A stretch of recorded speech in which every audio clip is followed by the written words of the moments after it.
Chapter 29. The Metamorphosis of Men. As she had done with women, Ishtar would inaugurate the metamorphosis and the construction of men. The emasculator. The goddess was never at ease with masculinity, if it was not her own, if it belonged to man. Her lovers were dominated by her and tended to suffer a tragic fate. With regard to men, Ishtar was dangerous and deadly. She was their emasculator. A Hittite hymn to the goddess describes her as the one who will grind away from manliness. Thus it was Ishtar's nature to remove manhood from men, to grind it away from them. In the original language, that which the goddess wrested from men was their sikratu. The word refers to potency, masculinity, and heroic power. It was all part of her merging and confusing of gender. If one can remove masculinity from men, one can destroy the distinction between male and female. Then one can destroy marriage, the family, and then society. It was Ishtar's power and desire to turn not only a woman into a man, but a man into a woman. The feminization of men.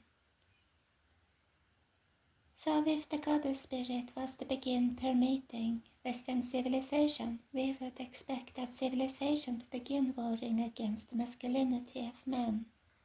And that is exactly what happened.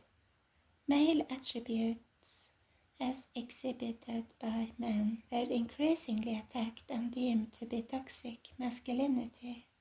Men had to be demasculinized.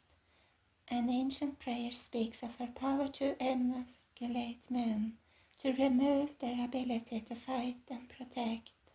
She would take away their swords, bows, arrows, daggers, then put into their hand the distaff and the mirror.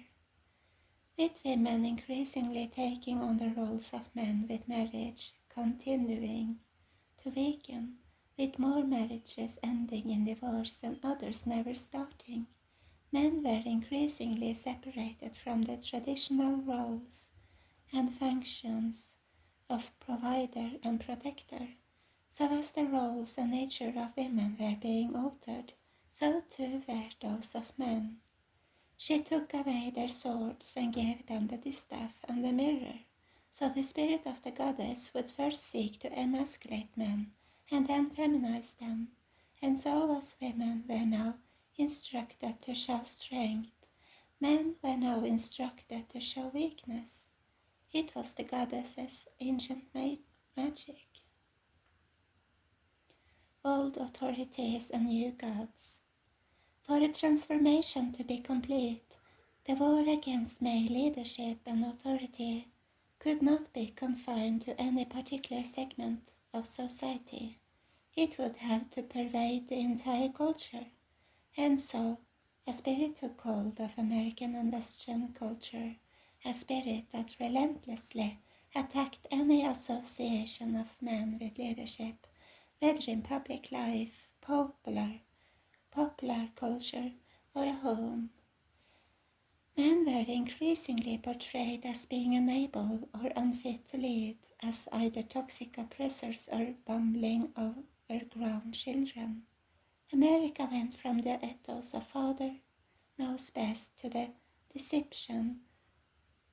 depiction of fathers who knew almost nothing and served only as the objects of the jokes and mockery.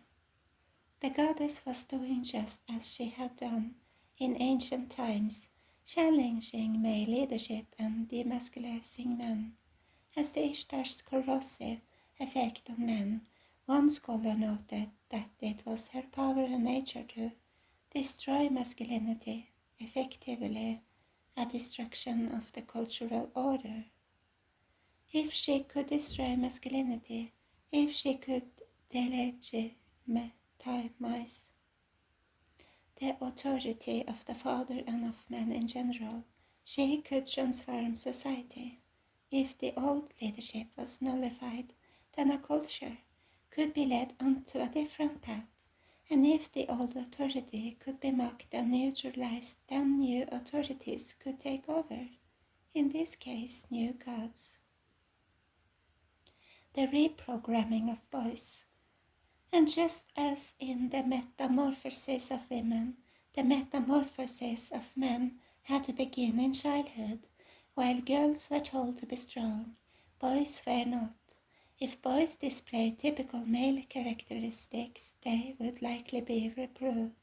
They were less and less encouraged to succeed, and they began falling further and further behind in their education. Thus the likelihood of assuming positions of leadership in future days was deteriorating, and for a natural male disposition to fight and protect, the impulse was now being channeled into video games. A generation of boys was now growing up addicted to computer screens. Their inclination to protect was thus being channeled away from marriage and family and into the universe of virtual reality. As for sexuality, their desires were likewise now increasingly channeled away from reality and into the world of online pornography. The goddess was making sure from early on that the glue that had held together men and women, marriage and family, society and civilization would be washed away. Sword of Ishtar. If marriage was being weakened, so too was the family. Though the spirit of the times portrayed men and fathers as disposable, they were not, and their absence would have severe, long-term and destructive repercussions on the next generation and on society as a whole. The example of husband and wife, father and mother in the lifelong covenant of marriage was becoming increasingly rare and alien to a new generation of children. The phenomenon had no precedent. American and Western society were entering uncharted territory. It is easily forgotten that Ishtar was the goddess not only of sexuality but destruction. She wielded the sword. The sword of Ishtar had now struck, and in the wake of its striking were the ruins of broken marriages, broken fathers, broken mothers, broken families, broken children, and broken lives, not to mention a broken generation, a broken culture, and a broken civilization. The goddess's work would go further and deeper still. Not only would she alter the purpose and nature of man and woman, she would erode the lines that separated them. She would merge them together. Is it possible that what we are now witnessing in our culture concerning the merging of genders goes back to the goddess's ancient priesthood?